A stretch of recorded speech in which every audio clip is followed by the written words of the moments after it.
A gray, misty dawn lay heavy over the open prairie as the wind howled through the broken fences of a forgotten ranch. The land felt cold and empty, like it had been abandoned by hope itself.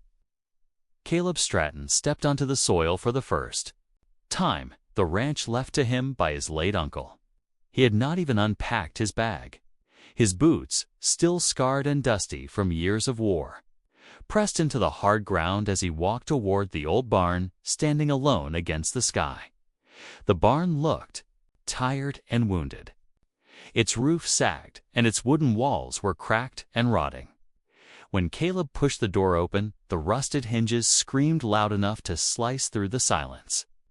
Pale morning light crept inside, and then Caleb stopped breathing. 8 boadies hung from the wooden rafters. Ropes were tight around their necks.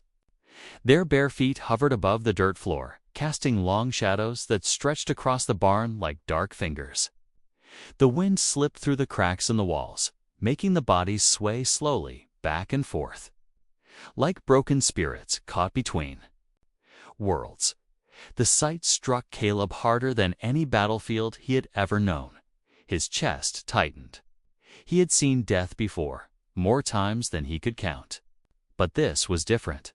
This was not war. This was supposed to be a place of peace, a farm, a second chance at life. Then he heard it. A faint sound drifted through the barn, so soft it could have been mistaken for the wind. A weak moan. The girl's eyes fluttered open just slightly. She was alive. Caleb staggered back, his heart slamming against his ribs. His breath came short as he stared at the hanging figures. These were not bodies left behind by time. These were 8 Apache girls left here to die. The air inside the barn smelled of old wood, dried grass, and something darker. Dried blood. Caleb's hand fell to the hunting knife at his side. Memories flooded his mind without warning. Battlefields soaked in blood. Screams of dying men. Faces of comrades who never made it home. Caleb had once been a cavalryman. He survived when his entire unit was wiped out. He returned home broken, carrying scars on his body and deeper ones in his soul. Not long after, sickness took his wife and young daughter. Since then, he had drifted through life like a ghost, numbing himself with whiskey and silence. When his uncle's letter arrived, leaving him this ranch near Dry Creek, Caleb believed it was his last chance at redemption.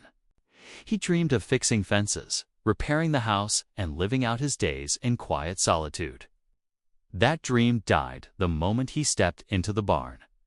The ranch was not a gift. It was a grave. Caleb forced himself forward, each step heavy as stone. One girl's chest moved weakly. Her dark eyes cracked open, filled with fear and pain.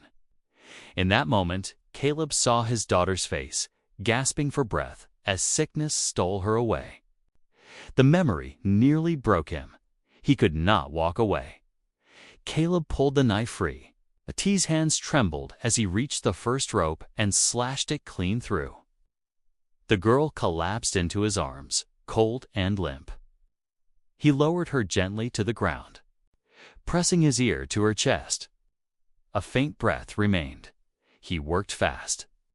Rope after rope fell. Each body dropped into his arms, each one lighter than it should have been. Sweat poured down his face despite the cold morning air. Fear gnawed at his heart that he might be too late.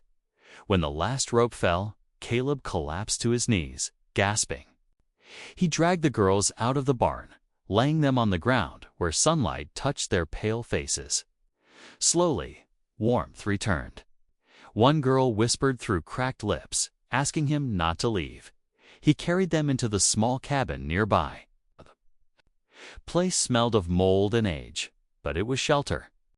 Caleb lit a fire, poured water carefully into their mouths, and watched as life slowly returned to their eyes. They were no longer hanging ghosts. They were fragile lives clinging to breath. As night fell over the prairie, Caleb sat among them, wrapping cloth around their wounded necks. Each touch made them flinch. fear still trapped deep inside them. He spoke softly, trying to calm them, though words felt thin against such pain. One girl asked him why he helped them. Caleb looked at his bloodied hands and answered honestly. He could not turn away from pleading eyes. Outside, the wind howled louder. The fire flickered low. Caleb stayed awake, watching over them. He hoped the night would pass quietly, but the prairie never lets the past sleep. From the darkness, the sound of hooves began to rise. The sound of hooves grew heavier, pounding the earth like distant thunder. Caleb rose slowly, his body tense, every scar from his past seeming to ache at once. He reached for his old Winchester rifle and moved toward the cabin door. Outside, the prairie glowed with small flickers of light. Torches. One by one, flames appeared along the edge of the land, circling the broken ranch like fireflies of death. Inside the cabin, the 8 Apache girls stirred. Fear moved through them like a shared breath. One of them whispered urgently in her native tongue. Though Caleb could not understand the words, he understood the terror behind them. They knew who was coming. The hoofbeats stopped. Horses snorted, steam rising from their nostrils in the cold night air. Shadows danced wildly against the cabin walls as flames grew brighter. An arrow slammed into the dirt just inches from the porch, its wooden shaft quivering. Caleb stepped back inside, positioning himself between the door and the girls. His rifle felt heavy in his hands. He had faced armies before, but this felt different. This was not a battlefield. This was a choice. Between blood and truth, a voice rang out from the darkness, sharp and filled with fury. The words came in Apache, but one sentence followed in broken English, heavy with rage. They demanded the girls back. They demanded blood for blood. Caleb swallowed hard. If he stepped outside now, there was no promise he would live long enough to explain anything. Arrows were already drawn. Dozens of them. Then the eldest girl rose. Her legs trembled, but her eyes burned with determination. She walked toward the door, her rope burns dark and raw against her skin. Caleb reached out to stop her, shaking his head. She placed a thin hand against his chest and met his gaze. "You saved us. Now let us save you." Before he could answer, she stepped outside. The night froze. The circle of riders tightened, bows drawn, spears lifted. Flames illuminated their painted faces, fierce and unyielding. At the front road, a tall man with a scar carved deep across his face. Feathers trailed from his shoulders. His presence alone silenced the night. It was the chief, his eyes locked onto the girl standing before him. For a moment, the fury cracked. Just a breath, then his gaze shifted to Caleb standing in the doorway. Rifle lowered, but ready. The chief spoke slowly, his voice heavy with grief and rage. He asked what had been done to his daughter. Caleb stepped forward, heart pounding so hard he thought it might break his ribs. He spoke the truth, plain and simple. He told them he had cut the ropes, that he had arrived just in time, that he had not harmed them. Murmurs spread through the riders like wind through grass. Some arrows lowered slightly. Others stayed drawn. Tight, the chief raised a hand. 3 warriors stepped forward, bows aimed straight at Caleb's chest. The air felt ready to explode. Then the eldest girl lifted her arm and pointed to the marks on her neck. She spoke loudly now, her voice shaking, but strong. She told them Caleb saved them, that he was not the one who did this. The night shifted. The chief turned fully toward his daughter. His eyes searched her face, her wounds, the truth written clearly in her pain. Slowly, he looked back at Caleb. "If you saved her, then name the one who did this." Silence fell heavy. The girl spoke again, pointing away from the ranch toward the distant town. She spoke a single name, Morrison. the name rippled through the circle like a spark thrown into dry grass. Anger flared. Spears tightened. Whispers turned to growls. She told them everything. How Morrison's men had taken them. How they were brought to the barn, how they were left hanging to spread fear and blame. How this ranch was meant to be a trap. As her words were translated, the chief's face hardened into stone. He lifted his hand once more. This time, bows lowered. He spoke to Caleb. With a voice like iron scraping stone. Caleb was not the enemy. But by saving his daughter, he had stepped into a war that would not end quietly. The riders slowly backed away, melting into the darkness like shadows pulled by the wind. The torches vanished one by one. Caleb stood on the porch long after they were gone, the night cold against his skin.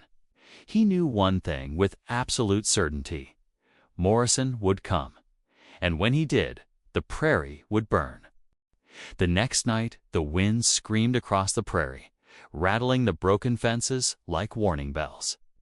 Caleb had just closed his eyes when the sound of hooves returned. Fast and heavy, but this time they came from the road that led into town. Laughter followed, cruel and loud, carried on the wind. Torches appeared first. Then men known. Morrison rode at the front, his thick body hunched over his saddle, a dark coat flapping behind him like a shadow made of greed. Nearly 30 armed men followed, rifles glinting in the firelight. He raised his voice, loud and proud, claiming the land as his own. He shouted that the will was fake, that the ranch was always meant to be his, that tonight everything would burn. Flaming torches flew through the air. Fire caught the dry fences instantly, racing across the land with hungry speed. Smoke filled the night. Caleb grabbed his rifle and shouted for the girls to stay low inside the cabin. Gunfire exploded. Bullets tore through the air, splintering wood and shattering silence. Caleb fired back, dropping one man, then another. Horses screamed. Flames climbed higher. Then the night answered back. From the darkness beyond the fire, a powerful cry rose. Apache riders surged forward like a storm breaking loose. Bows bent, arrows flew, spears struck. The prairie became chaos. Caleb fought without fear. He fired until his rifle clicked empty, then charged forward with his knife. He was no longer a man running from pain. He was a man standing for something greater. Morrison screamed as his men fell. He tried to flee, turning his horse toward the road. An arrow caught him in the back. He fell into the fire and was swallowed by smoke and dust. When the last shot faded, only wind remained. The ranch lay scorched, fences destroyed. But the cabin still stood. Inside, the 8 Apache girls lived. Their eyes shone with relief and gratitude. The chief nodded once at Caleb, a silent bond sealed in fire and blood. As dawn broke, Caleb stood among the ashes. He was no longer a ghost. The West had given him a second chance, not for peace, but for purpose. Out here, justice did not belong to the powerful. It belonged to those brave enough to protect the innocent.